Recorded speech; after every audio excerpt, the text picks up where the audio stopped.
Hello everyone, welcome to Chetan Bharat Learning and welcome back to our weekly current affairs series in which we'll cover all the important developments with respect to the field of Indian economy for your UPSC preparation.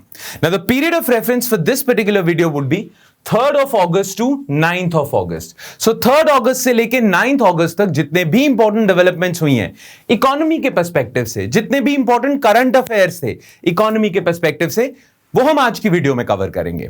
Alright, तो फटाफट से ये देख लेते हैं कि कौन से टॉपिक्स हम आज के लेक्चर में कवर करेंगे. Alright, what will we cover in today's lecture. बहुत इंपॉर्टेंट डेवलपमेंट्स हुई हैं इस हफ्ते. एक तो मॉनेटरी पॉलिसी कमिटी या आरबीआई की जिसमें डोमिनेंट मेंबरशिप है, मॉनेटरी पॉलिसी कमिटी ने अभी अपनी मॉनेटरी पॉलिसी स्टेटमेंट निकाली है जिसमें वो पॉलिसी इंटरेस्ट रेट्स बढ़ाते हैं या कम करते हैं. तो उनकी स्टेटमेंट क्या आई है इंडिया की इकोनॉमी को लेके, इन्फ्लेशन को लेके, और उन्होंने मॉनेटरी पॉलिसी का क्या स्टांस रखा है, मनी सप्लाई क्या वो इंक्रीज करेंगे क्या डिक्रीज करेंगे, वो सब अनाउंसमेंट्स करी हैं एमपीसी ने अपनी बाय मंथली मॉनेटरी पॉलिसी में. 2 मंथ्स में एक बारी इनकी मॉनेटरी पॉलिसी स्टेटमेंट आती है, तो उसमें उन्होंने क्या क्या अनाउंसमेंट्स करी है इंडिया की ओवरऑल मॉनेटरी सिचुएशन के बारे में, वो देखेंगे हम. देन रिसेंटली आप सबने बहुत ज्यादा सुना होगा कि गवर्नमेंट ने एक तरह का ये ई रूपी निकाला है. ई रूपी वाउचर सिस्टम है ना. बहुत सारे लोग ना इसे वर्चुअल करेंसी से कंफ्यूज कर रहे हैं कि ये इंडिया की पहली वर्चुअल करेंसी होगी. वेल, टू बी ऑनेस्ट, ये वर्चुअल करेंसी नहीं है, इंडिया की पहली वर्चुअल करेंसी नहीं है. ये एक और सिस्टम है, ये एक वाउचर सिस्टम है. तो हम देखेंगे ये ई रूपी क्या है and how is it different from a virtual currency.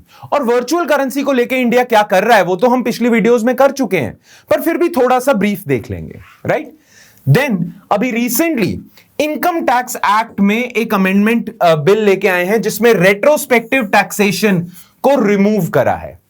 Amendment करी है इनकम टैक्स एक्ट में और रेट्रोस्पेक्टिव टैक्सेशन को उसमें रिमूव करा है. ये रेट्रोस्पेक्टिव टैक्सेशन ऐसी चीज है जिसकी वजह से इंडिया को बहुत ज्यादा बेइज्जती सहनी पड़ी है इंटरनेशनल फोरम में. इंडिया वोडाफोन से केस हारा है, इंडिया केन एनर्जी से केस हारा है. तो ये रेट्रोस्पेक्टिव टैक्सेशन क्या है, इसकी वजह से हमें क्या बेइज्जती सहनी पड़ी और क्यों गवर्नमेंट इसे अब रिमूव करना चाह रही है, वो देखेंगे. Then factoring regulation amendment bill 2021 लेके आए हैं. तो इसमें हम देखेंगे फैक्टरिंग बिजनेस क्या होता है और उसको रेगुलेट करने का क्या सिस्टम है और उसमें क्या चेंजेस किए हैं, वो देखेंगे. फिर जैसा कि हमेशा होता ही है, मैं कुछ आर्टिकल्स आपको देता हूं होमवर्क, एज होमवर्क, कि आपने खुद पढ़ने हैं. इससे आपकी रीडिंग हैबिट बेटर होगी, इससे आपकी मेंस आंसर राइटिंग में आर्ग्यूमेंट्स बेटर होंगी, इससे आपकी एसे राइटिंग प्रैक्टिस अच्छी होगी. तो इसलिए कुछ important articles for you to read at home वो होगा. और एंड में जैसा कि हमेशा मैं आपको कुछ एमसीक्यूज देता हूं प्रैक्टिस के लिए with respect to this lecture. Right, तो इस लेक्चर से रिलेटेड कुछ इंपॉर्टेंट एमसीक्यूज हैं जो हम एंड में डिस्कस करेंगे. एंड में मैं आपको दूंगा एज होमवर्क अगेन, और आपने उनके आंसर्स नीचे कमेंट सेक्शन में लिख के बताने हैं. ऑलराइट, ठीक है, चलो फिर बिना किसी देरी के स्टार्ट करते हैं हमारा पहला issue, bimonthly monetary policy. Now bimonthly इधर मतलब है 2 मंथ्स में एक बार. Now bimonthly monetary policy में क्या बोला है आरबीआई ने मॉनेटरी पॉलिसी कमिटी में, यह समझने से पहले आपको कुछ बेसिक्स पता होने चाहिए. ये पूरी न्यूज आइटम समझने से पहले थोड़े से बेसिक्स पता होने चाहिए. तो वो थोड़े से बेसिक्स मैं आपके साथ डिस्कस कर लेता हूं. ठीक है, देखो, जो मॉनेटरी पॉलिसी कमिटी है ना, वो एक कमिटी है जो इंडिया की मॉनेटरी पॉलिसी को हैंडल करती है. राइट, नाउ इसमें 3 मेंबर आरबीआई से होते हैं, 6 मेंबर कमिटी है, 3 मेंबर गवर्नमेंट ऑफ इंडिया से होते हैं. इसका मेन काम इंडिया की मॉनेटरी पॉलिसी को संभालना है. और मॉनेटरी पॉलिसी को कैसे संभालना है, वेल, मनी सप्लाई इंक्रीज या डिक्रीज करके. मनी सप्लाई बढ़ा सकते हैं, कम कर सकते हैं, सेम रख सकते हैं.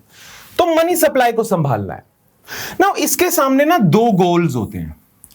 एक इनका काम होता है इन्फ्लेशन को कंट्रोल करना. इन्फ्लेशन कंट्रोल करना कितने के कितने बीच में, कितने से कितने, 2 to 6% में रखना इन्होंने इन्फ्लेशन को, सीपीआई कंबाइंड हेडलाइन इन्फ्लेशन को 2 to 6% के बीच में रखना है.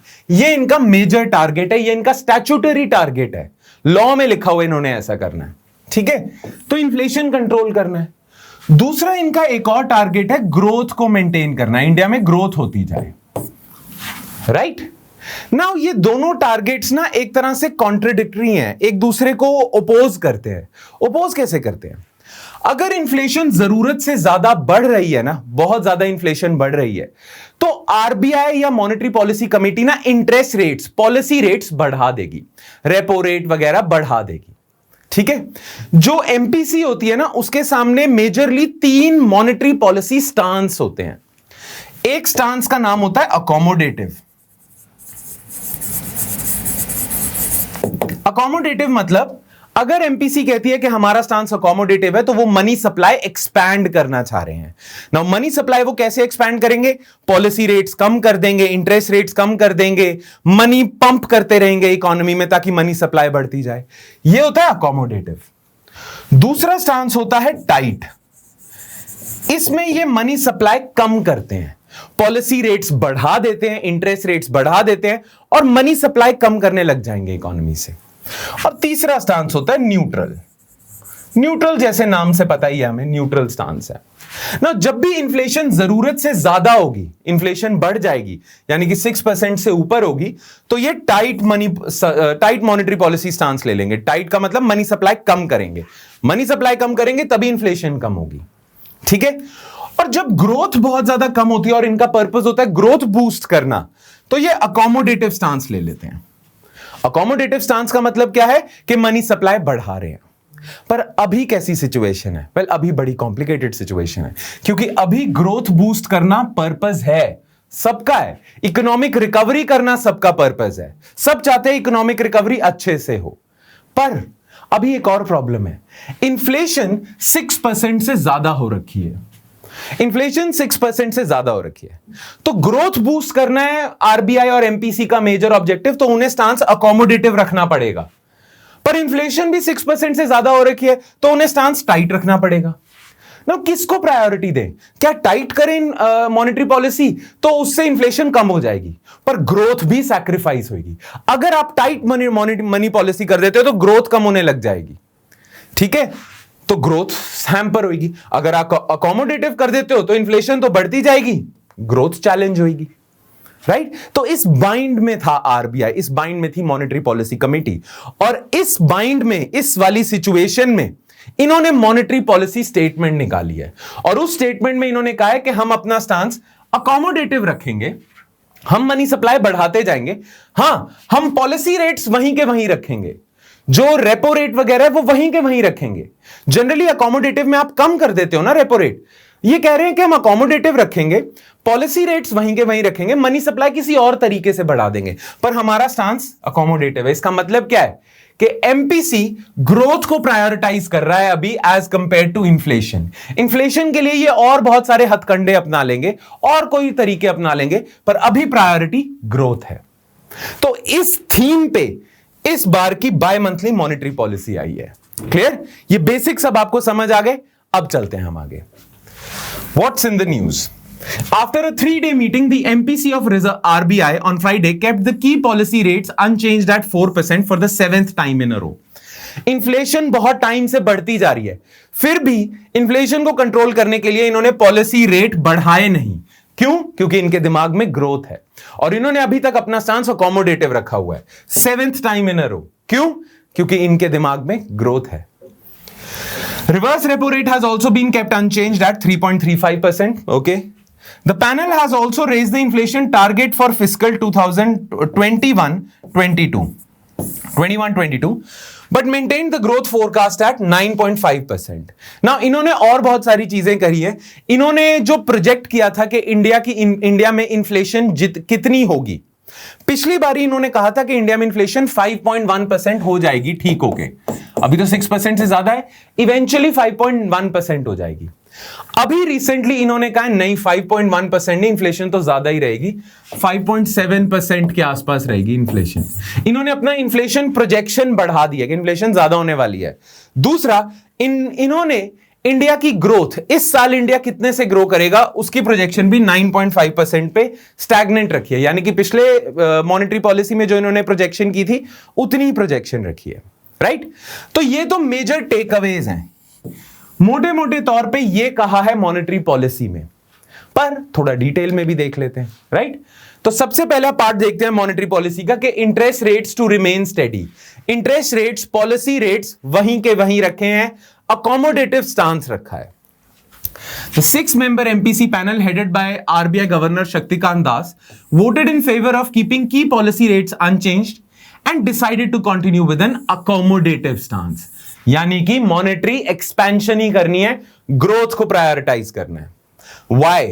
उन्होंने क्या रीजन दिए हैं ये स्टांस रखने के, अकोमोडेटिव स्टांस रखने के, पॉलिसी रेट्स अनचेंज्ड रखने के? क्या रीजंस दिए हैं? Well, growth, revive and sustain growth on a durable basis, जैसा मैंने बताया था ये मेजर पर्पस है।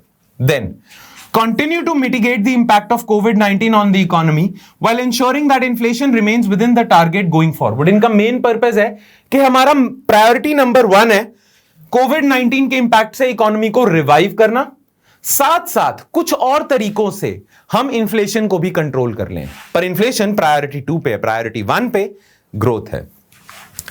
The RBI panel says that nascent and hesitant recovery in the economy needs to be nurtured through fiscal, monetary and sectoral policy levers. इनका कहना है कि इकोनॉमिक रिकवरी अच्छी नहीं हो रही है, तो इकोनॉमिक रिकवरी को कांस्टेंट सपोर्ट चाहिए। फिस्कल पॉलिसी से, जो गवर्नमेंट के हाथ में होती है, गवर्नमेंट कंट्रोल करती है फिस्कल पॉलिसी को कि कहां किस स्कीम में पैसा डालना है, कि हां टैक्सेस बढ़ाने हैं। तो शक्तिकांत दास कह रहे हैं कि फिस्कल सपोर्ट चाहिए ग्रोथ के लिए, मॉनेटरी सपोर्ट चाहिए जो आरबीआई एमपीसी के पास है। आरबीआई एमपीसी अगर अपना अकोमोडेटिव स्टांस रखेंगे तो सपोर्ट मिलेगी, मॉनेटरी सपोर्ट और sectoral support, different ministry support करते जाएं। तो इन्होंने कहा ग्रोथ अभी नेसेंट स्टेज पे है, हेजिटेंट है, अभी रिकवरी हो नहीं रही है, तो उसे तीनों जगहों से सपोर्ट चाहिए, फिस्कल, मॉनेटरी, सेक्टोरल। फिस्कल में, सॉरी, मॉनेटरी में हम कर रहे हैं सपोर्ट, तभी हमने स्टांस अकोमोडेटिव रखा है। Clear? Elevated inflation levels would have prompted MPC to increase interest rates, but it has sought to prioritize economic recovery over inflation this time. है ना? और यही तो बात हम कह रहे हैं, रिकवरी को ज्यादा फोकस दिया है इस बार। नाउ इन्फ्लेशन टारगेट इन्होंने बढ़ा दिया है। टारगेट यानी कि इन्फ्लेशन की जो प्रोजेक्शन है कि कितनी जा सकती है इन्फ्लेशन। 2 महीने पहले ये सोच रहे थे इन्फ्लेशन इतनी जाएगी, पर अब उसको रिवाइज कर दिया और अब इन्हें लग रहा है ज्यादा जा सकती है इन्फ्लेशन। इन्फ्लेशन को लेके थोड़ा डर है। The RBI panel has hiked the inflation target for fiscal 2021 to 5.7% from 5.1% projected earlier. पहले लग रहा था इन्फ्लेशन यहां आ जाएगी, पर अब लग रहा है यहां नहीं आएगी, यहां आएगी। तो लोगों में और पैनिक हो गया कि 6% से नीचे तो नहीं एक्चुअली गिरने वाली। अगर आरबीआई खुद कह रहा है कि 5.7% होगी, तो 6% से ऊपर रहेगी। Inflation will stay at elevated levels. Although the target is below RBI's upper band of inflation target of 6%, दो 5.7% भी 6 से कम है, बट प्रॉब्लम्स हैं फिर भी। Input prices are rising across manufacturing and services sector. Input prices क्या होते हैं? रॉ मटेरियल के प्राइसेस। देखो, मैं एक फैक्ट्री ओनर हूं, अगर मेरा रॉ मटेरियल महंगा होता जाएगा तो मेरा फिनिश गुड भी तो महंगा होता जाएगा, राइट? तो अगर रॉ मटेरियल महंगा होता जा रहा है तो आरबीआई को पता है कि ओवरऑल इन्फ्लेशन भी बढ़ती जाएगी, क्योंकि फिनिश गुड्स के भी प्राइसेस बढ़ते जाएंगे।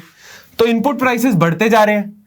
Weak demand and efforts towards cost cutting are tempering the pass through to output prices. अभी फिर भी पता है क्या हो रहा है? ये लाइन इंपॉर्टेंट है। इनपुट प्राइसेस तो बढ़ते जा रहे हैं, नो डाउट इनपुट प्राइसेस बढ़ते जा रहे हैं, पर मेरे जैसे फैक्ट्री ओनर अभी भी आउटपुट का प्राइस बढ़ा नहीं रहे हैं, क्योंकि उनके प्रोडक्ट की अभी डिमांड कम है। ठीक है, और वैसे भी डिमांड कम है और वो बहुत सारे कॉस्ट कटिंग मेजर्स ले रहे हैं। पर जैसी डिमांड राइज होगी तो ये राइज इन इनपुट प्राइसेस के जो बर्डन है वो कस्टमर्स पे पास ऑन हो जाएगा। अभी तो फैक्ट्री ओनर्स ना इनपुट प्राइस बढ़ रहे हैं और सह रहे हैं, वो rise in raw material cost वो सह रहे हैं, अभी पास ऑन नहीं कर रहे हैं आउटपुट पे वो राइज। ठीक है, क्योंकि डिमांड वीक है। पर जल्दी ही डिमांड रिवाइव होने लग जाएगी और प्राइसेस और बढ़ जाएंगे। तो ये एक रेड फ्लैग है। ठीक है, तभी उन्होंने 5.1 से 5.7% बढ़ा दिया inflation. With crude oil prices at elevated levels, a calibrated reduction in the indirect tax component of pump prices by center and states can help to substantially lessen cost pressures. ये important बात है। RBI पता है क्या कह रहा है? RBI कह रहा है देखो, हमें ग्रोथ को प्रायोरिटाइज करना है, इसलिए हम अपना स्टांस अकोमोडेटिव ही रखेंगे, अकोमोडेटिव से अलग नहीं रख सकते। पर हम चाहते हैं कि इन्फ्लेशन भी कम हो, तो इन्फ्लेशन कम होने के लिए हम गवर्नमेंट को रिक्वेस्ट करते हैं। क्या रिक्वेस्ट करते हैं? आरबीआई कहता है कि देखो, ग्रोथ बढ़ानी है, इसलिए हम स्टांस तो अकोमोडेटिव रखेंगे, पर इन्फ्लेशन कम करने का एक हथकंडा ना गवर्नमेंट के पास है। वो क्या है? देखो, क्रूड ऑयल के प्राइसेस बहुत ज्यादा हैं, पर क्रूड ऑयल पे ना गवर्नमेंट टैक्सेस भी बहुत लगा रही है, तभी पेट्रोल और डीजल रिकॉर्ड हाइट्स पे हैं, और इसी वजह से इन्फ्लेशन होती जा रही है। तो RBI is requesting the government, both centre and states, to reduce taxes, जिससे पेट्रोल और डीजल के प्राइसेस कम हो जाएंगे। ठीक है, सेंट्रल गवर्नमेंट लगाती है एक्साइज ड्यूटी, पेट्रोल डीजल पे एक्साइज ड्यूटी लगाती है central government, government of India. ठीक है, और स्टेट गवर्नमेंट लगाती है वैट, वैल्यू एडेड टैक्स।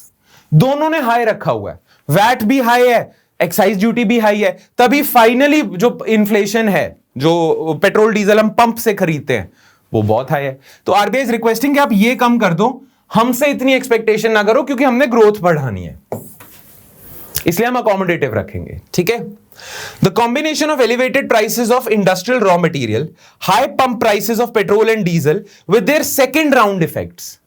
अब ये क्या होता है, ये इंपॉर्टेंट वर्ड है। जब पेट्रोल और डीजल महंगा होता है ना, तो सिर्फ हम कहते हैं कि पेट्रोल डीजल महंगा हो गया, फ्यूल का प्राइस बढ़ गया, तो इन्फ्लेशन हो रही है, पर ये तो फर्स्ट राउंड इफेक्ट है। एक सेकंड राउंड इफेक्ट भी होता है। सेकंड राउंड इफेक्ट क्या है कि जब पेट्रोल डीजल का प्राइस बढ़ेगा, इन्फ्लेशन होगी, पर फिर ना सबके लिए ट्रांसपोर्टेशन कॉस्ट भी बढ़ जाएगी। पेट्रोल डीजल महंगा हो गया, ट्रांसपोर्टेशन महंगी हो जाएगी। जब ट्रांसपोर्टेशन महंगी हो जाएगी, तो डिफरेंट गुड्स एंड सर्विसेज के प्राइसेस भी तो बढ़ जाएंगे, क्योंकि एक गुड को एक जगह से दूसरी जगह ट्रांसपोर्ट करने में कॉस्ट बढ़ जाएगी ना, तो गुड का फाइनल प्राइस भी बढ़ जाएगा। तो ट्रांसपोर्टेशन कॉस्ट की वजह से final price of all goods and services बढ़ जाएगा। तभी क्रूड ऑयल बहुत इंपॉर्टेंट होता है। अगर फ्यूल का प्राइस बढ़ता है ना, तो सारे गुड्स का प्राइसेस बढ़ने लग जाता है, क्योंकि ट्रांसपोर्टेशन कॉस्ट है ना भाई। Make sense? ट्रांसपोर्टेशन कॉस्ट की वजह से जब सबका प्राइस बढ़ने लग जाएगा, उसे सेकंड राउंड इफेक्ट कहते हैं। फर्स्ट राउंड तो क्या है, फ्यूल महंगा हो रहा है। सेकंड राउंड क्या है, सब कुछ महंगा हो रहा है, because transportation cost is getting high. And logistics costs continue to impinge adversely on cost conditions for manufacturing and services, although weak demand conditions are tempering the pass through to output prices and core inflation. ये हम कर चुके हैं अभी line. Weak demand की वजह से pass on नहीं कर रहे हैं रॉ मटेरियल का प्राइस आउटपुट पे। अच्छा, यहां पे वर्ड आया कोर इन्फ्लेशन। कोर इन्फ्लेशन का मतलब क्या होता है? Non food, non fuel component of inflation. जब आप इन्फ्लेशन में से फूड इन्फ्लेशन हटा दो, फ्यूल इन्फ्लेशन हटा दो, बाकी चीजों में इन्फ्लेशन चेक करते हो, उसे कोर इन्फ्लेशन कहते हैं। स्ट्रक्चरल इन्फ्लेशन भी कहते हैं। बाकी इसको हम डिटेल में इन्फ्लेशन के चैप्टर में कर लेंगे, राइट? दो inflationary pressure shall ebb in Q3 on account of kharif harvest arrivals and supply side measures take effect. दो आरबीआई एक्सपेक्ट कर रहा है कि Q3 आते आते, सितंबर के बाद, इस साल के सितंबर के बाद आते आते इन्फ्लेशन प्रेशर थोड़े कम हो जाएंगे, क्योंकि खारिफ जो क्रॉप्स है उनका वो आ जाएंगी, खारिफ क्रॉप्स हार्वेस्ट हो जाएंगी, तो फूड की सप्लाई बढ़ जाएगी। और जब सप्लाई बढ़ जाती है किसी चीज की, देखो डिमांड सप्लाई की वजह से ही प्राइसेस होते हैं। जब किसी चीज की सप्लाई बढ़ जाएगी, डिमांड कम होगी, तो प्राइसेस कम होने लग जाते हैं। जब सप्लाई इधर है और डिमांड बढ़ने लग जाएगी, तो प्राइसेस बढ़ने लग जाते हैं, राइट? तो क्योंकि फूड क्रॉप्स आने लग जाएंगी, तो फूड इन्फ्लेशन कम होने लग जाएगी, क्योंकि खारिफ हार्वेस्ट होगा, उसकी वजह से सप्लाई बढ़ जाएगी। प्लस लॉकडाउन के दौरान सप्लाई चेन डिसरप्ट हो गई थी, चीजें सप्लाई नहीं हो पा रही थी, और क्योंकि सप्लाई नहीं हो पा रही थी, इसलिए क्या था, देखो डिमांड वहीं की वहीं है, सप्लाई गिर गई, क्योंकि सप्लाई नहीं हो पा रही है, सप्लाई चेन डिसरप्ट हो गई है, राइट? तो प्राइसेस बढ़ रहे थे। अब अनलॉक चल रहा है, तो इसीलिए सप्लाई चेन ठीक होती जाएंगी, सप्लाई बढ़ती जाएगी, और Q3 तक आते आते इन्फ्लेशन कम हो जाएगी। ये आरबीआई की होप है कि इन्फ्लेशन अपने आप ठीक हो जाएगी, ठीक है? इसीलिए हम स्टांस अकोमोडेटिव रख रहे हैं। अच्छा, उन्होंने ग्रोथ पे भी कहा है कुछ। ग्रोथ उन्होंने अपनी प्रोजेक्शन 9.5% रखी है। उन्होंने क्या कहा है? The MPC has retained the real GDP growth at 9.5% in 2021-22, consisting of Q1 में इतनी ग्रोथ, Q2 में इतनी। ये क्वार्टर वाइज ब्रेकअप आपको नहीं जानना, उनकी प्रोजेक्शन जाननी है, बस 9.5% की है। Although investment demand is still subdued, future growth revival can be expected from following factors. RBI कह रहा है कि दो, इन्वेस्टमेंट डिमांड अभी भी कम है। जैसा कि आप जानते हो जीडीपी क्या होता है, हमने करा हुआ है कितनी बार C plus I plus G plus X minus M, where X stands for exports and M stands for imports. ये कंजम्पशन है, ये इन्वेस्टमेंट है, ये गवर्नमेंट एक्सपेंडिचर है. आरबीआई कह रहा है कि इन्वेस्टमेंट डिमांड अभी भी कम है, फिर भी बहुत सारे ऐसे फैक्टर्स हैं जिनकी वजह से ग्रोथ बढ़ सकती है. कौन से फैक्टर्स हैं? Improving capacity utilisation. ऑलरेडी बहुत सारी आपकी फैक्ट्रीज थी, आपकी इकोनॉमी की ऑलरेडी बहुत सारी कैपेसिटी थी, बहुत सारी फैक्ट्रीज थी, बहुत सारी चीजें थी जो आपकी इकोनॉमी की कैपेसिटी है to produce goods and services. अभी वो कैपेसिटी कम हो चुकी थी, मतलब कैपेसिटी कम नहीं हो चुकी थी, उनकी यूटिलाइजेशन कम हो चुकी थी. बहुत सारी फैक्ट्रीज बंद पड़ी थी क्योंकि लॉकडाउन लगा हुआ था, है ना. तो कैपेसिटी इतनी है पर यूटिलाइज इतनी हो रही है. अब धीरे धीरे उनकी यूटिलाइजेशन बढ़ती जा रही है. तो यूटिलाइजेशन जब बढ़ती जाएगी, इकोनॉमी बढ़ती जाएगी. ज्यादा गुड्स एंड सर्विसेज प्रोड्यूस करोगे आप, जीडीपी बढ़ेगी. तो ये बढ़ रहा है. स्टील कंजम्पशन बढ़ती जा रही है, which is a good sign. Steel consumption बढ़ रही है तो ये एक अच्छा साइन है कि ज्यादा, क्योंकि स्टील बहुत ज्यादा जगहों पे इनपुट यूज होता है ना. तो अगर स्टील कंजम्पशन बढ़ रही है, दैट मींस फैक्ट्रियां चल रही हैं, right. Higher imports of capital goods, tools machines के इंपोर्ट्स बढ़ रहे हैं, दैट मींस फैक्ट्रीज चल रही हैं. Supportive monetary and financial conditions. RBI अपनी तरफ से सपोर्टिव मॉनेटरी पॉलिसी रखेगा, एकोमोडेटिव रखेगा. Economic packages announce by central government. तो ये सारे फैक्टर्स की वजह से ग्रोथ हो सकती है, right. Other factor supportive of future recovery. और कौन से फैक्टर्स है जो फ्यूचर रिकवरी सपोर्ट करेंगे? Firms polled in RBI survey expect expansion in production volumes and new orders second quarter वगैरह में, और growth और investment बढ़ेगी. Innovation and working models adopted during pandemic by businesses will continue to reap efficiency and productive gains even after the pandemic recedes. ये एक important line है. ये line पता है क्या कहती है? जब पैंडेमिक आया तो लॉकडाउन लगा ना. जब लॉकडाउन लग गया तो इकोनॉमिक एक्टिविटी तो रुक गई. उस रुकी हुई इकोनॉमिक एक्टिविटी में अडेप्ट किया बहुत सारे बिजनेसेस ने. कैसे? अपने बिजनेसेस चलते रखने के लिए उन्होंने नए नए मॉडल्स को ट्राई करा, वर्क फ्रॉम होम को ट्राई करा, नई टेक्नोलॉजीज को ट्राई करा, राइट. कि अगर आप ऑफिसेज नहीं जा सकते तो घर से काम कर सकते हो, ऐसी नई नई टेक्नोलॉजीज को ट्राई करा ना. आरबीआई कहता है कि ये जो नई नई टेक्नोलॉजीज आपने, because you were forced to adopt these new technologies, ये फोर्स आपको जो किया गया है ना नई टेक्नोलॉजीज अडॉप्ट करने के लिए, ये आपको लॉन्ग रन में फायदा ही देगी, क्योंकि इसने आपको ज्यादा एफिशिएंट बना दिया. अब आप एफिशिएंट हो गए, तो अब चाहे पैंडेमिक चला भी जाए, इस एफिशिएंसी से आपके बिजनेसेस को बहुत फायदा होगा और पूरी कंट्री को बहुत फायदा होगा. Reap efficiency and productivity gains. ये नए वर्किंग मॉडल्स, इनोवेशन हुई है. जूम कॉल्स पे काम हो रहे हैं, कॉर्पोरेट मीटिंग्स हो रही है, right. This should help trigger a virtuous cycle of investment, employment and growth.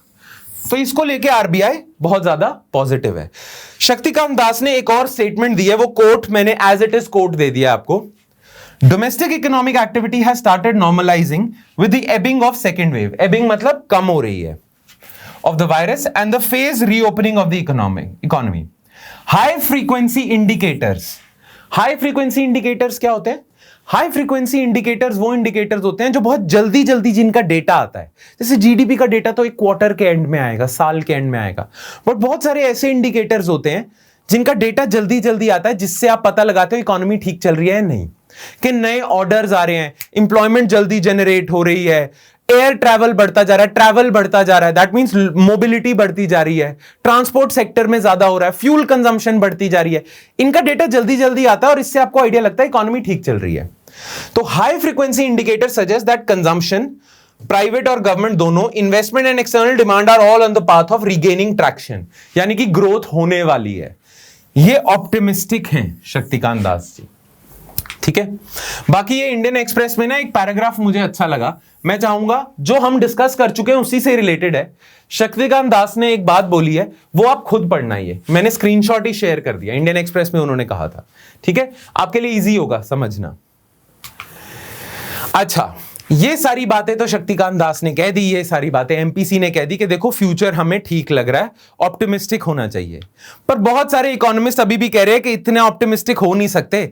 बहुत सारी ऐसी कंडीशंस हैं जो हमें पेसिमिस्टिक कर दे. बहुत सारी ऐसी कंडीशंस हैं जिनसे हमें लगता है कि इकोनॉमिक रिकवरी होगी नहीं. वो कौन से फैक्टर्स हैं? Factors that might delay economic recovery. कौन से फैक्टर्स हैं?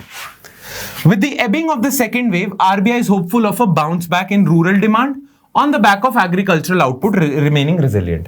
RBI सोच रहा है कि जब सेकेंड वेव रिसीड कर चुकी है, रूरल डिमांड बढ़ जाएगी. रूरल डिमांड क्यों बढ़ेगी?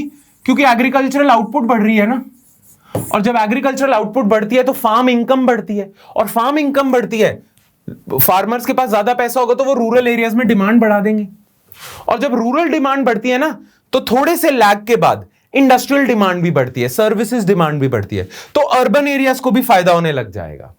प्लस जैसे जैसे वैक्सीन कवर बढ़ता जाएगा तो लोग फ्रीली मूव करने लग जाएंगे, और जब फ्रीली मूव करने लग जाएंगे तो ये जो डिमांड लोगों ने अभी तक दबा के रखी हुई थी क्योंकि मूव नहीं कर पा रहे थे, वो अब उसे रिलीज कर देंगे. इसे पेंट अप डिमांड कहते हैं. क्लियर? पर ये दोनों तो अच्छे फैक्टर्स हैं, पर however given the underlying conditions are still weak and current situation index of consumer confidence in its own July survey is still stuck near all time low polled in May.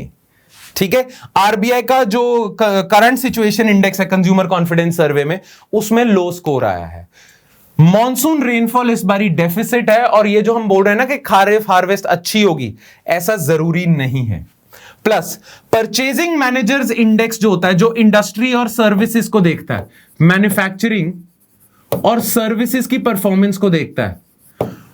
PMI data for July showing persistent contraction in business activity. PMI Purchasing Managers Index का data भी ठीक नहीं आया है. ठीक है, और inflationary pressure भी बढ़ते जा रहे हैं, इन्फ्लेशन भी बढ़ती जा रही है, तो ओवरऑल इकोनॉमिक रिकवरी के लिए अच्छे साइन नहीं है. इन्फ्लेशन अगर ज्यादा होती जाएगी तो रिकवरी ही नहीं अच्छी होगी, इकोनॉमिक रिकवरी. PMI में डेटा अच्छा नहीं आ रहा, मॉनसून डेफिशिएंट रही है इस बारी, तो अच्छे साइंस नहीं है. The current situation has people worrying that sooner rather than later, RBI would have to bite the bullet and start normalizing rates if it wants to avoid undermining its own credibility by delaying step to rein inflation. अभी तक तो RBI afford कर पा रही है कि accommodative stance रखे, पर अगर इन्फ्लेशन जरूरत से ज्यादा बढ़ती जाएगी तो वो भी इकोनॉमिक रिकवरी के लिए अच्छा नहीं है. उस पॉइंट पे आरबीआई को अपना अकोमोडेटिव स्टांस छोड़ना पड़ेगा, बाइट द बुलेट, और इंटरेस्ट रेट्स बढ़ाने पड़ेंगे. टाइट पे जाना पड़ेगा या न्यूट्रल पे जाना पड़ेगा. राइट? तो ये है बाकी इकोनॉमिस्ट का ओपिनियन. ऑलराइट, अच्छा, एक हमें पता होना चाहिए कि इन्फ्लेशन टारगेटिंग इंपॉर्टेंट क्यों है. मैं ये बोल रहा हूं ना, आरबीआई 6% से ज्यादा क्यों नहीं होने देना चाहता इन्फ्लेशन को, है ना. इन्फ्लेशन को टारगेट करना इतना इंपॉर्टेंट क्यों है? वेल, सबसे पहला रीजन, अगर इन्फ्लेशन जरूरत से ज्यादा हो जाए तो उसका इंपैक्ट ग्रोथ पे ही होता है, इकोनॉमिक ग्रोथ पे ही होता है. फिर भी और क्या फैक्टर्स है? Why is inflation targeting important?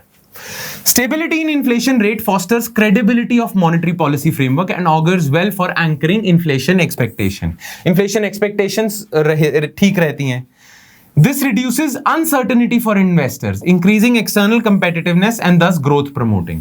Inflation अगर stable है तो investors को भी ठीक लगता है कि यार यहाँ invest कर सकते हैं क्योंकि inflation जरूरत से ज्यादा बढ़ेगी नहीं, investment ठीक होती है. It is this vital inflation targeting remit that Monetary Policy Committee has temporarily set aside in the wake of COVID-19. ये इन्फ्लेशन के एडवांटेजेस उन्होंने अभी साइड करे क्योंकि अभी वो सोच रहे हैं ग्रोथ पे फोकस करते हैं. While the central bank focuses its efforts on using all available policy tools to simultaneously preserve financial stability and support a durable economic revival. All right, make sense?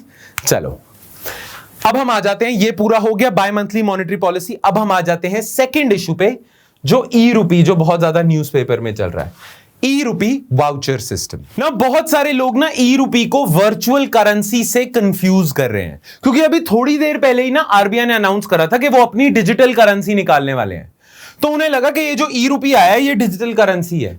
पर mind you, E rupee is not at all a digital currency. ये digital currency नहीं है. ये पता कैसा है? जैसे Amazon के गिफ्ट कूपन्स नहीं होते, Amazon के गिफ्ट वाउचर्स होते हैं कि आपको किसी ने 500 रुपए का गिफ्ट वाउचर दे दिया, उससे आप कुछ भी Amazon से खरीद लेते हो. राइट? ये बिल्कुल वैसा है.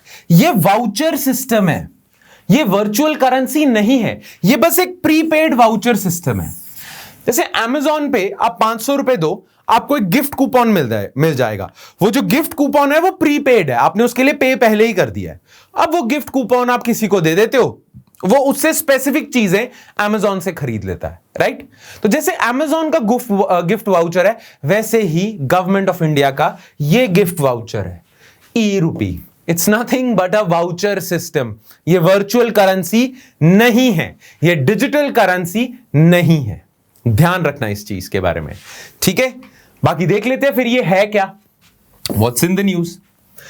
Taking the first step towards having a digital currency in the country, Prime Minister Narendra Modi launched an electronic voucher-based digital payment system. First step towards digital currency से भी कंफ्यूज मत होना। डिजिटल करेंसी आनी है, पर उससे पहले ना डिजिटल तरीके एक्सप्लोर कर रहे हैं हम। ये पहला स्टेप इसलिए कि ये एक डिजिटल पेमेंट सिस्टम है, ठीक है, करेंसी नहीं है। और हम देखना चाहते हैं डिजिटल पेमेंट सिस्टम चलता कैसे है, जिससे हम फिर सोचेंगे कि यार डिजिटल चीजें कैसे चलती है, और फिर हम वर्चुअल करेंसी निकालेंगे। Clear? The platform which has been developed by the national payment corporation of India, ये आपको याद रखना है, ठीक है? ये ई रूपी सिस्टम किसने बनाया है, किसने निकाला है? NPCI, department of financial services, ministry of health and family welfare and national health authority will be a person specific and purpose specific payment system. ठीक है, ये प्लेटफॉर्म बनाया है इन्होंने, और ये एक person specific purpose specific system होगा। अब होगा क्या, मैं आपको ना बेसिक तौर पे बता देता हूं। होगा क्या कि ना गवर्नमेंट ऑफ इंडिया ना ये ई रूपी में करेगी क्या, आपको सिर्फ आपके लिए एक क्यूआर कोड बना देगी। उस क्यूआर कोड में, जो स्कैन नहीं करते हम, उस क्यूआर कोड में आपका नाम लिखा होगा। दैट मींस ये वाला क्यूआर कोड सिर्फ आप ही यूज कर सकते हो, राइट?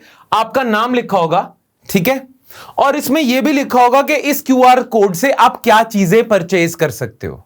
जैसे कि गवर्नमेंट ने ये क्यूआर कोड इशू कर दिया आपको, और आप इसमें उन्होंने लिखा हुआ है कि आप इससे सिर्फ अपना राशन खरीद सकते हो राशन शॉप्स पे जाके, या आप मनरेगा तो नहीं, राशन शॉप्स ले सकते हो, या हेल्थ सर्विसेज ले सकते हो। ये क्यूआर कोड जो होगा ना, ये पर्सन स्पेसिफिक होगा, उसी पर्सन को एलोकेट होगा, पर्पस स्पेसिफिक होगा। पर्पस स्पेसिफिक मतलब इस क्यूआर कोड से ऐसा नहीं आप 500 रुपए का कुछ भी खरीद लो। अगर ये क्यूआर कोड 500 रुपीज का, ये नहीं आप कुछ भी ले सकते हो। इस 500 रुपए के क्यूआर कोड से एक स्पेसिफिक प्रोडक्ट्स ही ले सकते हो। So it's a person specific purpose specific payment system. E rupee shall be different from virtual currency, जैसा मैंने कहा, as it is still backed by the existing rupee as an underlying asset. Plus the specificity of its purpose makes it quite different to a virtual currency and puts it close to a voucher payment system. ये voucher based है, ये gift voucher है, rather than a virtual currency. ठीक है? Virtual currency एक separate currency होगी। ये जो QR कोड है, ये जो ई रूपी है, ये तो एक्चुअली रूपी से ही चल रहा है। आपको ये क्यूआर कोड तभी मिलेगा अगर आप इसकी पेमेंट करोगे। जैसे कि जो अमेजॉन का गिफ्ट वाउचर है, वो आपको तभी मिलेगा अगर आप 500 रुपए दोगे। Make sense? So that Amazon gift voucher is backed by those 500 rupees. So it is still, this QR code और this gift voucher is still backed by physical currency. Actual currency से स्टिल बैक्ड है। तो ये नई virtual currency नहीं है, because it is still backed by physical currency, existing rupee. ये बिल्कुल वैसा है ई रूपी। अब देखते हैं चलता कैसे है, काम कैसे करता है, और है क्या ये। E rupee is a cashless and contactless digital payments medium which will be delivered to mobile phones of beneficiaries in the form of SMS string और क्यूआर कोड। ठीक है, this will essentially be like prepaid gift voucher, जैसा मैंने बताया, that will be redeemable at specific accepting centers without any credit or debit card, a mobile app or internet banking. ठीक है, ये एक तरह का गिफ्ट वाउचर है जो सिर्फ स्पेसिफिक जगहों पे चलेगा। That's it, specific service providers पे चलेगा। फॉर एग्जाम्पल, अगर गवर्नमेंट ने आपको ये ई रूपी इशू कर दिया, आपने पैसे दिए बैंक को, बैंक ने आपको ये ई रूपी इशू कर दिया, और वो ई रूपी में लिखा हुआ है कि इससे आप जाके ना बस मार्केट से आटा खरीद सकते हो, राइट? तो उससे सिर्फ आप आटा ही खरीद पाओगे और कुछ नहीं। आप कटिंग वगैरह नहीं करवा पाओगे उससे, या वॉशिंग मशीन नहीं खरीद लोगे उससे, राइट? वो प्रोडक्ट स्पेसिफिक होगा, ठीक है, और स्पेसिफिक जगहों पे ही चलेगा। एक पर्टिकुलर शॉप से ही आप खरीद सकते हो वो। The system has been built by NPCI on its UPI platform and has on board banks that will be issuing entities. ये इशू बैंक करेंगे। अब ये काम कैसे करेगा, इस स्टेटमेंट में लिखा हुआ है, देखते हैं।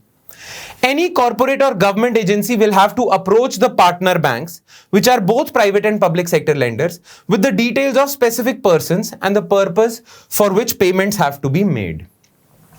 तो जो बैंक्स होंगे या गवर्नमेंट एजेंसी होगी, they'll have to approach partner banks, ठीक है, which are both public and private sector banks, जिन पे स्पेसिफिक पर्सन्स की या चीजों की डिटेल होगी. फॉर एग्जाम्पल गवर्नमेंट चाहती है कि आपके पास राशन आए, ठीक है, गवर्नमेंट आपको सब्सिडी देना चाहती है.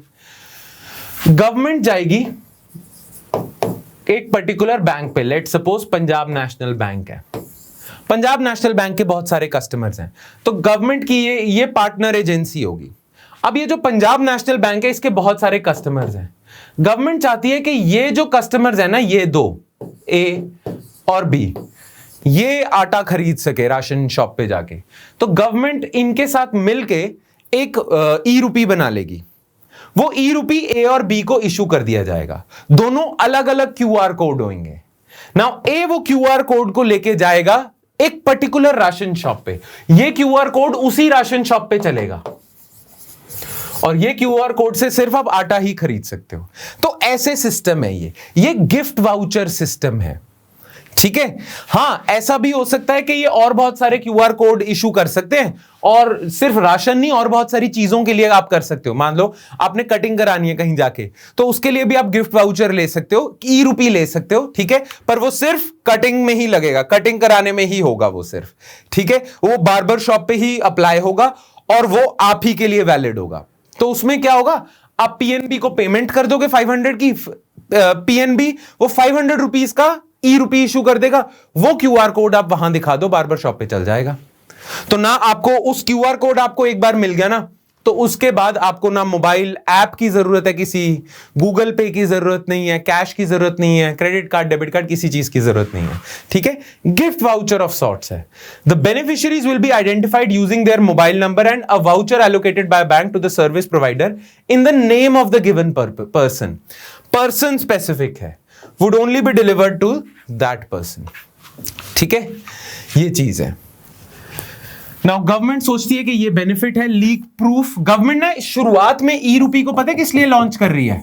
अभी शुरुआत में गवर्नमेंट सोच रही है कि इससे जो हम सर्विसेज नहीं डिलीवर करते लोगों को, वो ई रूपी के थ्रू करें.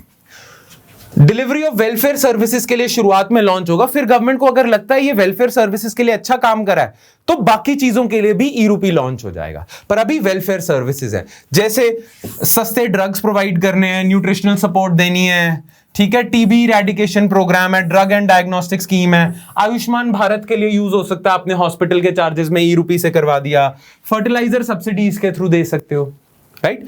The government also said that even the private sector can leverage these digital vouchers. ये याद रखना है आपने. आपको क्वेश्चन ऐसा पूछा जा सकता है कि ये सिर्फ गवर्नमेंट के लिए नहीं, प्राइवेट प्लेयर्स भी इस पे ऑन बोर्ड आ सकते हैं, ठीक है, पर अभी लिमिटेड ही है इसका.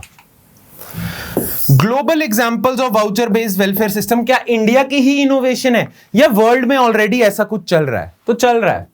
यूएसए में ऑलरेडी एजुकेशन वाउचर्स एग्जिस्ट करते हैं, जहां से आप वो एक क्यूआर कोड आ गया, उससे आप पहले जब क्यूआर कोड नहीं आए थे तब ये बस सर्टिफिकेट देते थे, उस सर्टिफिकेट से वो एक वाउचर होता था, उससे आप एजुकेशनल सर्विसेज परचेज कर सकते थे डिफरेंट स्कूल्स में जाके. तो यूएस गवर्नमेंट इशू करती थी एजुकेशन वाउचर्स.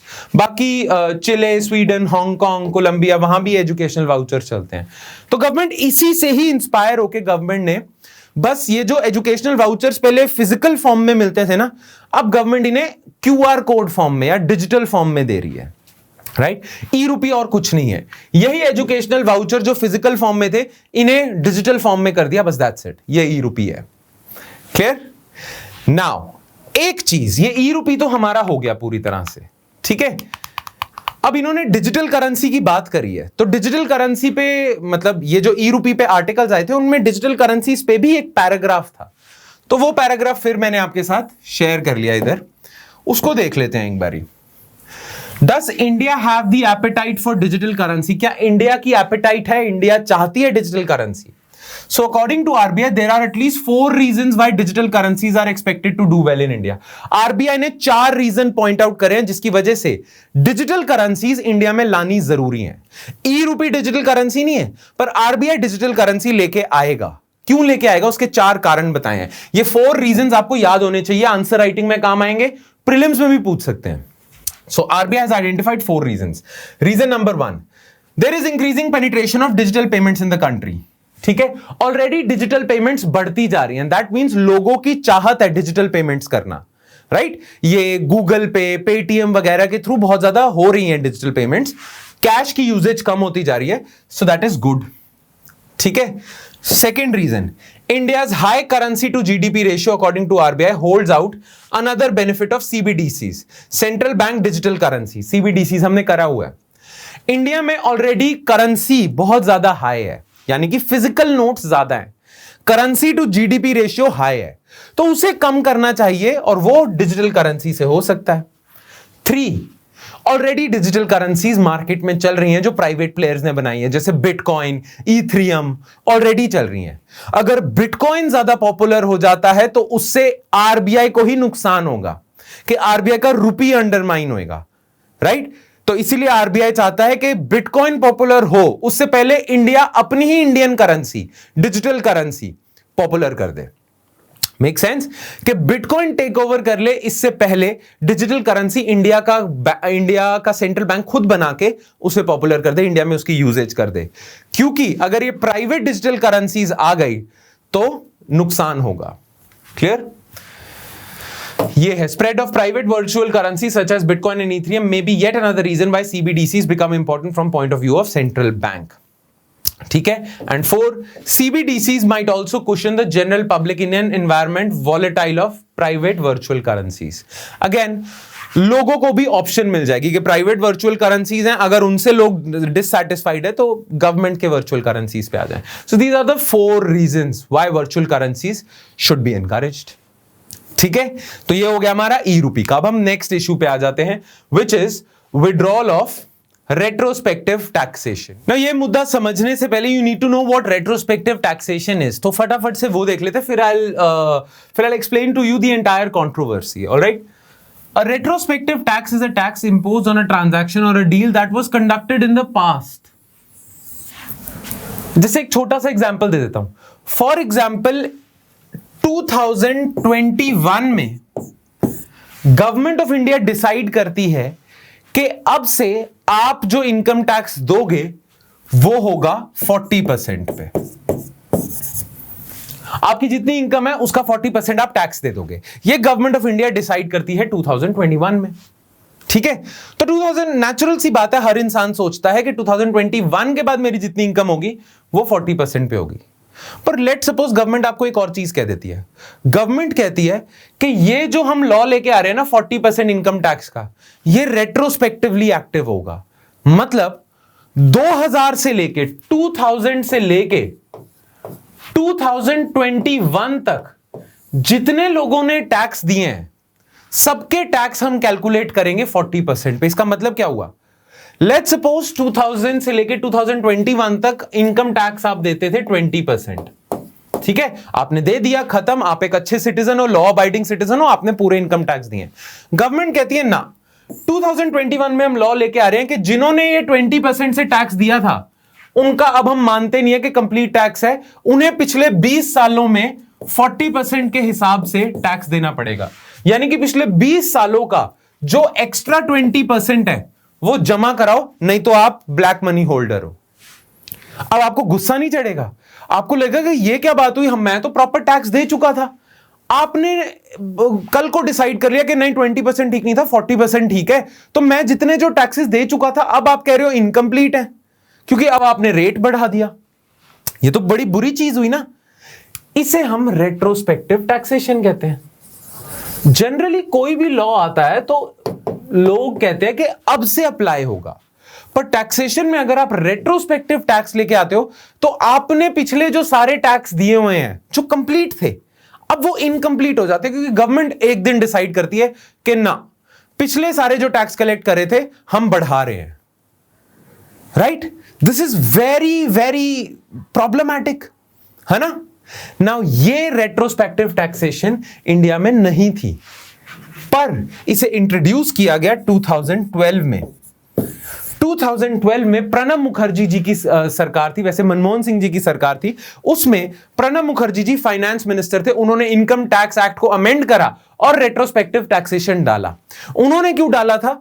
क्योंकि वो ना क्या हुआ था कि वोडाफोन और केन एनर्जी ने कुछ ऐसे मतलब इनकम टैक्स एक्ट के कुछ लूप होल्स को एक्सप्लॉइट करके अपना टैक्स बचा लिया था, पर उन्होंने बिल्कुल लीगल तरीके से करा था।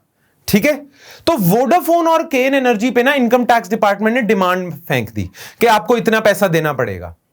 तो वोडाफोन और केन एनर्जी ने कहा नहीं, हमारा तो इतना टैक्स बनता है, पर इनकम टैक्स डिपार्टमेंट कहता है नहीं, आपका इतना बनता है। राइट? क्योंकि उन्होंने टैक्स लॉ में कोई लूप होल ढूंढ लिया था, और they are well within their rights. अगर टैक्स लॉ में लूप होल है तो हर कोई एक्सप्लॉइट करेगा, या तो आप अपना लॉ ठीक करो। तो केस गया, इनकम टैक्स ने वोडाफोन को घसीटा सुप्रीम कोर्ट में, सुप्रीम कोर्ट में, और सुप्रीम कोर्ट ने वोडाफोन के फेवर में डिसीजन दिया। वोडाफोन के फेवर में डिसीजन दिया, वोडाफोन बहुत खुश हो गया, ठीक है हमारा टैक्स बच गया। क्लियर? क्योंकि हां जेन्युइन सी चीज है। इस बात पे टैक्स डिपार्टमेंट गुस्सा हो गया और फाइनेंस मिनिस्टर ने लॉ निकाला। सुप्रीम कोर्ट ने तो एग्जिस्टिंग लॉ में कहा ना कि वोडाफोन ठीक है ना। हमारे फाइनेंस मिनिस्टर ने उस टाइम पे इनकम टैक्स अमेंडमेंट लॉ निकाला और उसमें वो जो लूप होल है उसे बंद कर दिया। ठीक है, दैट इज ऑल्सो ओके, कोई प्रॉब्लम नहीं है। पर वोडाफोन का केस हुआ था लूप होल बंद करने से पहले, राइट? तो वोडाफोन तो कहेगा ठीक है आप अब लूप होल बंद कर दो, आगे से बाकी कंपनीज उस लूप होल को एक्सप्लॉइट नहीं कर पाएंगी, पर मैंने तो कर लिया।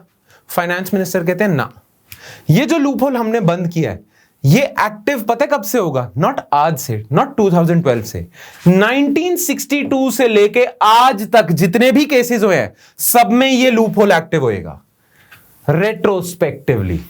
तो अब लॉ बन गया, अब तो सुप्रीम कोर्ट भी कुछ नहीं कह सकता। तो अब दो इतने पैसे। अब वोडाफोन को गुस्सा चढ़ा और उन्हें लगा सुप्रीम कोर्ट भी कुछ नहीं कर सकता, तो वो इंटरनेशनल कोर्ट ऑफ आर्बिट्रेशन में केस ले गए और केस चलता गया। अब सरकार भी बदल गई, बीजेपी की सरकार भी आ गई। बाय द वे, जब बीजेपी की सरकार थी ऑपोजिशन में तब उन्होंने इसे टैक्स टेररिज्म ब्रांड किया था। उन्होंने कहा था ये जो प्रणब मुखर्जी कर रहे हैं ये टैक्स टेररिज्म है। ठीक है, पर फिर भी जब खुद सरकार में आ गए तब भी उन्होंने चेंज नहीं किया इसे, राइट? और वोडाफोन और केन एनर्जी का इंटरनेशनल कोर्ट ऑफ आर्बिट्रेशन में केस चलता गया। 2020 में इंटरनेशनल कोर्ट ऑफ आर्बिट्रेशन ने बोला है कि इंडियन गवर्नमेंट गलत थी, वोडाफोन के केस में भी, केन एनर्जी के केस में भी गलत थे ये, और इंडिया पे पेनल्टी ठोक दी। इंडिया को बोला कि आपको इन कंपनी को पैसा देना पड़ेगा हरासमेंट के लिए। अब इंडिया को बुरा लगा, अब इतना पैसा कहां से दें? तो इंडिया ने अपील तो कर दिया इस केस के अगेंस्ट कि हम नहीं मानते ये इंटरनेशनल कोर्ट ऑफ आर्बिट्रेशन ने कुछ कहा है। पर भाजपा गवर्नमेंट, बीजेपी गवर्नमेंट जानती तो थी कि प्रणब मुखर्जी जी ने ये गलत करा है, जिसे हम आज डिफेंड कर रहे हैं, क्योंकि आज हम इंडियन गवर्नमेंट हैं तो हम डिफेंड कर रहे हैं, पर ये गलत किया था। और क्योंकि अब इंटरनेशनल कोर्ट ऑफ आर्बिट्रेशन ने वोडाफोन और केन एनर्जी दोनों केस में इंडिया को दुत्कारा है, तो अब इंडियन गवर्नमेंट डर गई कि बाकी कंपनीज भी इससे इनकरेज्ड होंगी और बाकी कंपनीज भी केसेस लेके जाएंगी और बाकी कंपनीज के फेवर में भी आएगा और इंडिया तो मल्टीपल टाइम्स दुत्कारा जाएगा और पैसे देने पड़ेंगे इनको। तो इसलिए फटाफट से चेंजेस कर लो। और फटाफट से, ये बैकग्राउंड मैंने आपको सारा समझा दिया, आप खुद भी पढ़ सकते हो। ठीक है, चेंजेस क्या करें? चेंजेस सीधा ये करे कि सीधा बोला बीजेपी गवर्नमेंट ने, फाइनेंस मिनिस्टर निर्मला सीतारमण जी ने, कि देखो हम जानते हैं कि रेट्रोस्पेक्टिव टैक्सेशन गलत थी, वो तो इंडिया को हमें रिप्रेजेंट करना था तो इसीलिए हम रिप्रेजेंट कर रहे थे, ठीक है, पर हम जानते थे इसीलिए हम ये खत्म कर रहे हैं retrospective taxation. Income tax act में जो 2012 में अमेंडमेंट आई थी उसे हम रिपील कर रहे हैं। ठीक है, The bill offers to drop tax claims against companies on deals before May 2012 that involve the indirect transfer of Indian assets on fulfillment of specified conditions. Plus इन्होंने कहा एक तो हम retrospective taxation हटा रहे हैं, प्लस वो सारी कंपनीज जिन पे केस डाल दिया था इंडियन गवर्नमेंट ने, जिनकी ट्रांजैक्शन हुई थी 2012 से पहले, 2012 में रेट्रोस्पेक्टिव टैक्सेशन आया तो उससे पहले की ट्रांजैक्शंस भी कटघरे में खड़ी हो गई, जैसे वोडाफोन और केन। तो इंडियन गवर्नमेंट कहती है और वो सारी कंपनीज जिनको हमने कटघरे में खड़ा कर दिया था मई 2012 से पहले की ट्रांजैक्शंस की वजह से, उनके खिलाफ हम केसेस विड्रॉ कर लेंगे, उनके खिलाफ टैक्स पेनल्टीज हम विड्रॉ कर लेंगे, प्रोवाइडेड वो स्पेसिफाइड कंडीशंस फॉलो करें। अब वो स्पेसिफाइड कंडीशंस क्या है? जैसे मान लो वोडाफोन होता, तो इंडियन गवर्नमेंट कहती कि हम वोडाफोन के खिलाफ केस विड्रॉ कर लेंगे provided Vodafone specific conditions follow करे। वो स्पेसिफिक कंडीशन क्या है? सबसे पहले आपने अगर इंडियन गवर्नमेंट ने आप पे पेनल्टी ठोकी हुई है, आपने इंडियन गवर्नमेंट को अगर इंटरनेशनल फोरम में घसीटा हुआ है तो आप उसे विड्रॉ कर लो। हमने आपसे जो टैक्स पेनल्टी आप पे लगाई है हम विड्रॉ कर लेंगे, ठीक है? तो उन सारी कंपनीज जिन पे केसेस चल रहे हैं बिफोर मे टू, जिन केसेस चल रहे हैं फॉर ट्रांजैक्शंस बिफोर May 2012, उन पे हम केसेस विड्रॉ कर लेंगे प्रोवाइडेड वो अपने केसेस विड्रॉ कर ले और हमसे कोई कॉम्पनसेशन डिमांड ना करे और हमारी इंटरनेशनल फोरम पे बेइज्जती ना करे जैसे वोडाफोन और केन ने करा। तो ये कुछ कंडीशंस रखी है उन्होंने एससीसी, ठीक है? और आगे से हम किसी पे रेट्रोस्पेक्टिव टैक्सेशन नहीं लगाएंगे because we firmly believe, this present government says that we firmly believe that this amounts to tax terrorism, ठीक है? ये सारी चीजें हैं। अब इन अमेंडमेंट्स की इंपॉर्टेंस क्या है? अब इंडिया ना ease of doing business wise थोड़ा बेटर हो जाएगा। इंडिया को आप इन्वेस्टर फ्रेंडली कह सकते हो, नहीं तो रेट्रोस्पेक्टिव टैक्सेशन होती है तो आप इन्वेस्टर फ्रेंडली थोड़ी हो। उस इन्वेस्टर पे जो आपकी कंट्री में इन्वेस्ट कर रहा है, आप कल को उस पे कोई भी टैक्स लगा दो रेट्रोस्पेक्टिवली, तो अब आप इन्वेस्टर फ्रेंडली हो। इस वजह से इंडिया में एफडीआई बढ़ेगी। एफडीआई बढ़ेगी तो इन जो इंडिया ने स्कीम्स निकाली हैं जैसे मेक इन इंडिया वगैरह, पीएलआई स्कीम, इनको प्रमोशन मिलेगी और इंडिया बेटर होगा, इन्वेस्टर डेस्टिनेशन बनेगा, राइट? तो ये इंपॉर्टेंस थी इन अमेंडमेंट्स की। क्लियर? Make sense? चलो अब हम अपने आ जाते हैं लास्ट इश्यू पे which is factoring regulation amendment bill, ठीक है? नाउ ये था तो पिछले हफ्ते की न्यूज में, पर पिछले हफ्ते हमारे पास इश्यूज बहुत ज्यादा थे इसलिए मैंने उस टाइम कवर नहीं करा। आज के इश्यू में हम कवर कर रहे हैं ना। ये फैक्टरिंग रेगुलेशन बिल है क्या? बड़ा सिंपल है, आपको बस पता होना चाहिए फैक्टरिंग बिजनेस क्या होता है। बड़ा सिंपल है, ध्यान से सुनना। देखो बहुत सारी ऐसी कंपनीज है जो ना सामान सप्लाई करती हैं, राइट? पर उनकी पेमेंट ना ऑन द स्पॉट नहीं होती। बहुत सारी एमएसएमईज या बहुत सारी ऐसी कंपनीज हैं जो बल्क में सामान प्रोवाइड करती हैं पर उधार पे प्रोवाइड करती हैं। जैसे फॉर एग्जांपल मेरी कंपनी है, मैंने किसी कंस्ट्रक्शन कंपनी को सीमेंट देना है तो मैं बल्क में उसे बहुत ज्यादा सीमेंट दे देता हूं, पर उसकी पेमेंट मुझे 90 डेज में होगी। ये अंडरस्टैंडिंग है हमारी, ठीक है? 90 डेज में मेरी पेमेंट आएगी। अब होता क्या है कि मेरे पास 90 डेज में पेमेंट आएगी, मैं एक बिल इशू कर देता हूं जिसमें मैंने लिखा हुआ है कि मुझे ना 2 करोड़ की पेमेंट होनी है पर 90 डेज में होनी है, और ऐसा ही चलता है इंडस्ट्री में। ये मैंने बिल इशू कर दिया। अब मेरी पेमेंट तो ना 90 डेज में आएगी, पर बीच में ऐसा हो जाता है कि मेरे पास ना कैश शॉर्टेज हो जाती है। मेरे पास अब इतना पैसा नहीं रहता, इतना लिक्विड मैं नहीं रहता कि मैं अपना बिजनेस चला सकूं, सैलरीज दे सकूं लोगों की, राइट? थोड़ी कैश शॉर्टेज हो गई मेरे पास, राइट? अब मेरे पास कैश शॉर्टेज होगी, पैसा मेरे पास 90 डेज में आएगा, बिल मेरे पास पड़ा हुआ है कागज का टुकड़ा, मैं क्या करूं? पैसा तो मेरे पास 90 डेज में आएगा, तब तक ये 3 महीने कैसे काम चलाऊं?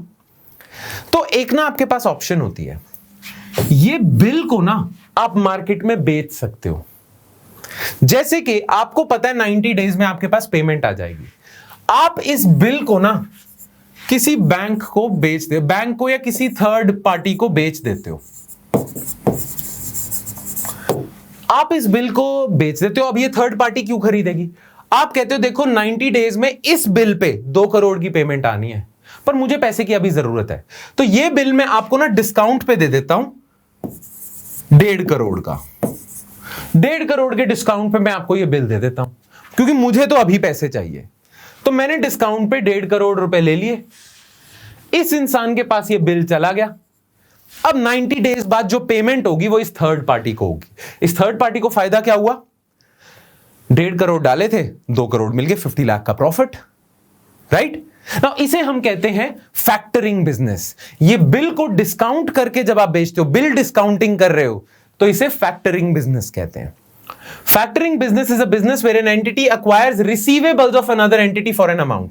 ये receivable ही है ना, क्योंकि इस पे मुझे 2 करोड़ मिलना है, तो मैं इसे बेच दूंगा, राइट? इसे फैक्टरिंग बिजनेस कहते हैं ना। जनरली ना इसे बहुत सारे लोग कंफ्यूज भी कर देते हैं। कई बार पता है क्या होता है, आपके पास एक और तरीका है, आप ये बिल ना कोलैटरल रख दो बैंक के पास। ठीक है, ये तो एक फैक्टरिंग तरीका हो गया कि आपने 1.5 करोड़ ले लिया और दे दिया बिल। एक और तरीका होता है जिसे हम कहते हैं कि इस बिल को कोलैटरल रख के आप बैंक से लोन ले सकते हो, तो आपका जो कैश शॉर्टेज है वो पूरी कर लो और जब पैसा आ जाएगा लोन चुका देना। पर आपने कोलैटरल क्या रखा? ये बिल, क्योंकि ये बिल 2 करोड़ का है, इस पे 2 करोड़ मिलने हैं, राइट?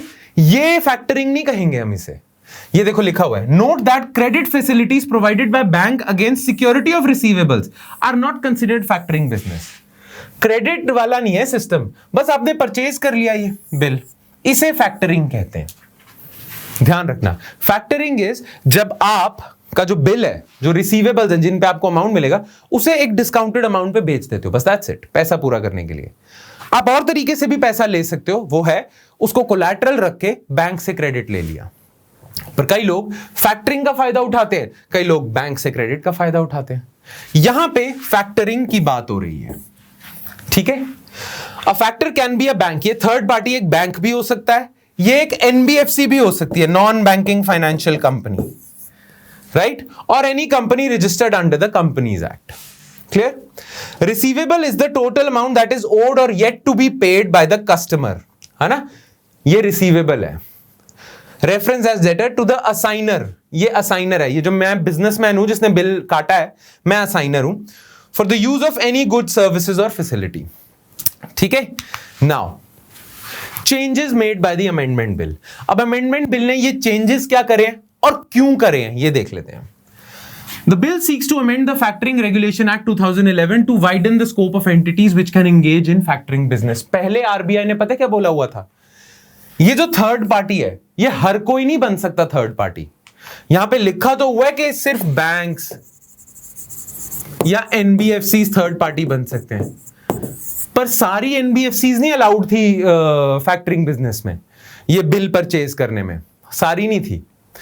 रेगुलेशन ये रखी हुई थी आरबीआई ने कि वही एनबीएफसीज अलाउड हैं जिनका 50% से ज्यादा बिजनेस फैक्टरिंग से आता है। यानी कि मैं एक एनबीएफसी हूं जो कहीं लोन वगैरह भी देता हूं, पर 50% मेरी इनकम या मेरे 50% एसेट्स फैक्टरिंग से आते हैं, राइट? तो सिर्फ वही अलाउड थी पहले।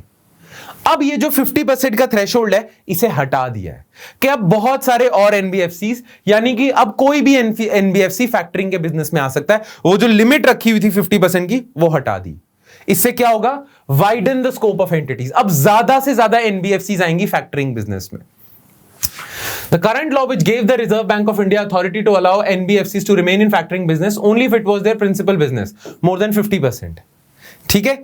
ये करा क्यों है? वाइडन क्यों करा?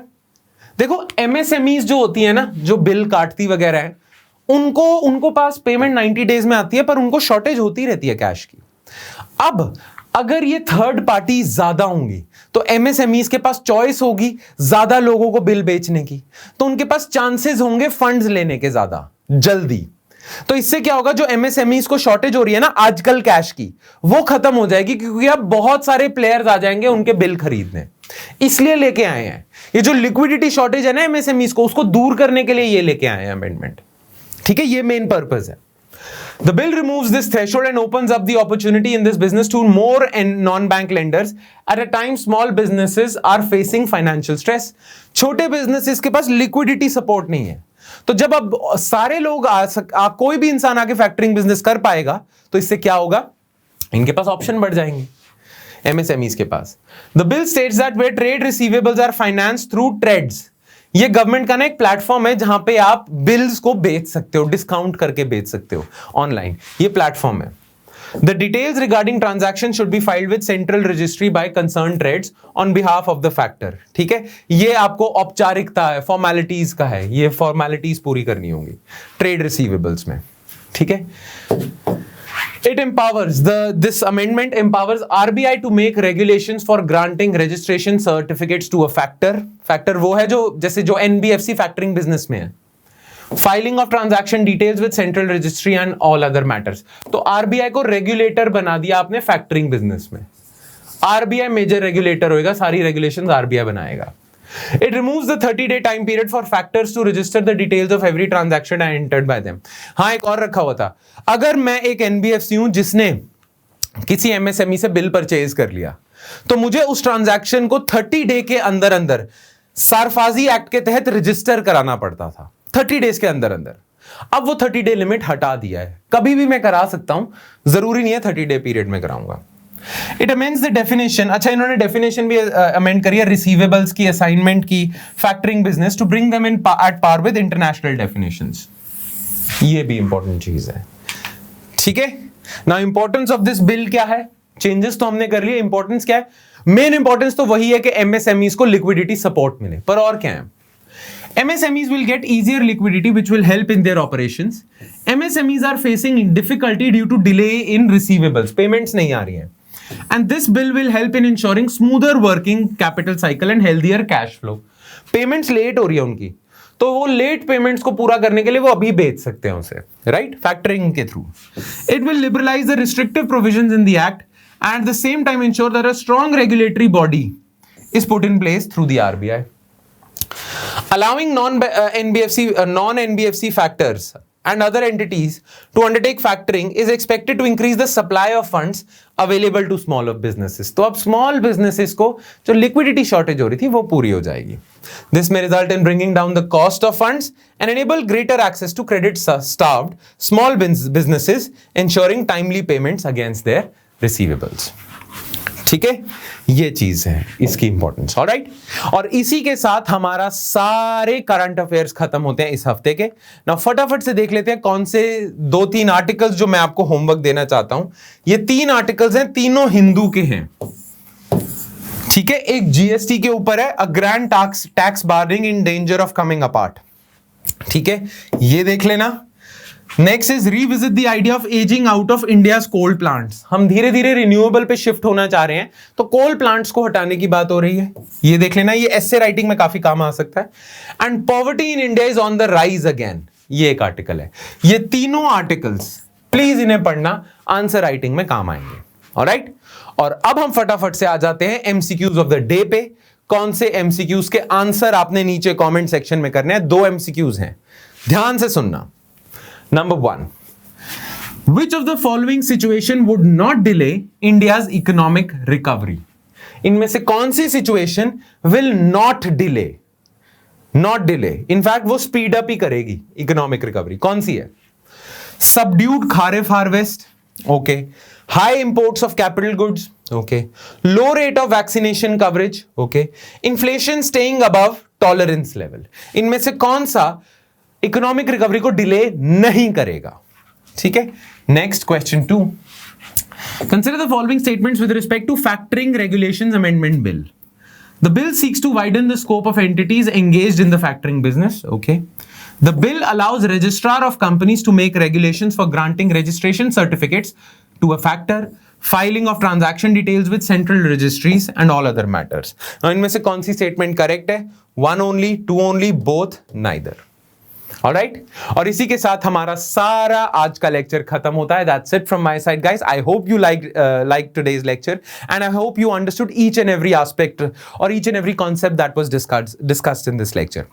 Still, if you have any doubts, then you're free to ask us those doubts. You can WhatsApp us, you can mail us, and you can contact us through phone also.